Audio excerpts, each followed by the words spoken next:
স্বাস্থ্যকে ভালো রাখার জন্য তেলটা কম খেলেই ভালো। তারপরে এগুলি এইটার মধ্যে সিদ্ধ বসিয়ে দেব। এটাকে সিদ্ধ বসিয়ে দিয়েছি। তারপর আলু পটলগুলিকে একটু ভেজে নেব। আলু পটলগুলিকে একটু ভেজে নেব 10 মিনিটের মতো। তারপর এগুলি আর এই চালগুলি একসঙ্গে মিশিয়ে পাঁচফোড়ন দিয়ে সম্বার দিয়ে নেব। আদা কাঁচা লঙ্কা বেটে নিয়েছি।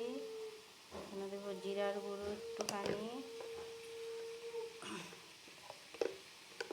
তারপরে ধনিয়ার গুঁড়ো,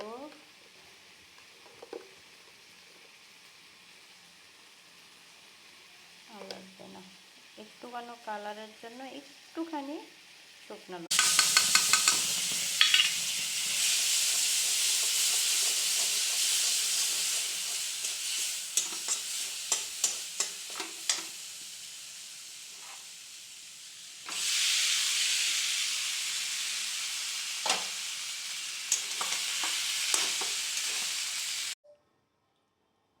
এই যে হয়ে গেল আমার পটলের ডালনা। ইচ্ছা করলে এটার মধ্যে পনিরও দেওয়া যায়, আমার পনির ঘরে নেই তাই দেইনি।